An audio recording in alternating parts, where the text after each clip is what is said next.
Hello guys, आज की class में हम क्लाइमेटोलॉजी में संवहनी वर्षा पढ़ेंगे। बहुत इम्पोर्टेंट है।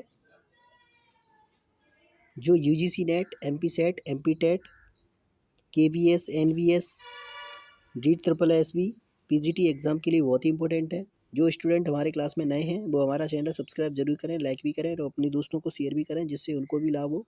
ठीक है, उनके भी कॉन्सेप्ट क्लियर हो, उनको भी पता चले कि संवहनी वर्षा होती क्या है। ठीक है गाइस, अगर आपने कल की क्लास नहीं देखी तो आप प्लेलिस्ट में जाकर कल की क्लास देख सकते हैं। कल की क्लास में हमने साइक्लोनिक रेनफॉल पढ़ाया है, बहुत इम्पोर्टेंट है।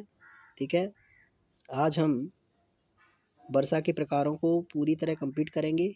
ठीक है, और आप ऐसे ही हमारे क्लास में निरंतर और अंत तक बने रहें, आपका हर कॉन्सेप्ट क्लियर होगा। ठीक है, आजकल क्वेश्चन कॉन्सेप्ट से बनने लगे, जिनके कॉन्सेप्ट क्लियर होते हैं उनके क्वेश्चन करेक्ट होते हैं। इसीलिए आपका हमारी क्लास में निरंतर और अंत तक होना बेहद ज़रूरी है। आपका हर कॉन्सेप्ट क्लियर करेंगे केपीओ सर। ठीक है, तो गाइस अब हम स्टार्ट करते हैं। संवहनी वर्षा, इसको इंग्लिश में कहते हैं कन्वेंशनल रेनफॉल। क्या होती है कन्वेंशनल रेनफॉल? अधिक तापमान के कारण जब धरातलीय पवन गर्म हो जाने पर हल्की होकर संवहनीय धारा के रूप में ऊपर उठती है, तो एडियाबैटिक प्रक्रिया से तापमान में कमी आने पर यह ठंडी होती है। इस प्रक्रिया द्वारा जल की बूंदों के रूप में कपासी वर्षा मेघों का निर्माण होता है। उसके पश्चात वर्षण की प्रक्रिया द्वारा जल की बूंदें पृथ्वी की सतह पर गिरती हैं, और इस प्रकार की होने वाली वर्षा को हम क्या कहते हैं? संवहनी वर्षा कहते हैं। आप यहाँ पर देख सकते हैं इस चित्र में, जब सूर्य का प्रकाश धरातल पर सबसे अधिक पड़ता है। ठीक है, जब सूर्य के प्रकाश से धरातल तेजी से गर्म हो जाता है तो पवन क्या हो जाती हैं? गर्म हो जाती हैं। गर्म होकर ऊपर उठने लगती हैं, संवहनी धाराओं के रूप में ऊपर उठती हैं। तो एडियाबैटिक प्रक्रिया से तापमान में कमी आने लगती है। तापमान कैसे होना था? कम होने लगता है। ठीक है,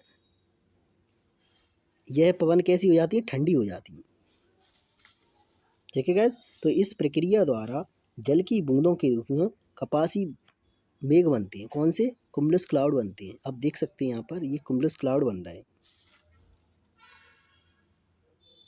जिससे वर्षण की प्रक्रिया द्वारा जल की बूंदें पृथ्वी की सतह पर गिरती हैं। ठीक है, ये बादल भयंकर वर्षा करते हैं। आप देख सकते हैं ये कुमुलस क्लाउड है, बहुत भयंकर वर्षा करते हैं।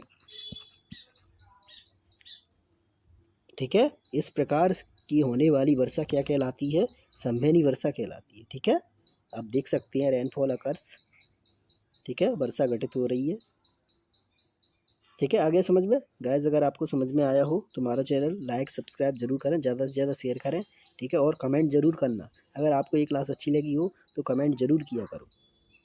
ठीक है गाइस, तो अब हम आगे बढ़ते हैं। बहुत इम्पोर्टेंट टॉपिक है ये।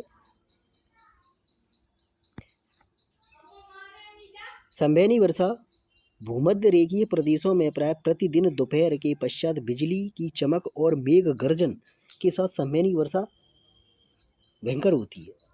ठीक है, कपासी वर्षा मेघ आकाश में सीमित क्षेत्र में होते हैं, जिसके कारण ये शीघ्र ही समाप्त हो जाती है और थोड़ी देर में वर्षा रुक जाती है और आकाश मौसम साफ हो जाता है। ठीक है गैस, आगे समझ में। तो गैस, आज हमने संवहनी वर्षा को अच्छे विस्तार से समझा। ठीक है, अगर आपको ये क्लास समझ में आई हो तो कमेंट ज़रूर करना और लाइक भी करना, ज़्यादा से ज़्यादा शेयर करो।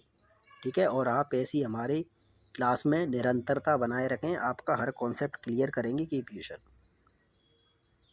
समझे? अपने लक्ष्य के प्रति निरंतर बने रहोगे तो बहुत कुछ सीख जाओगे।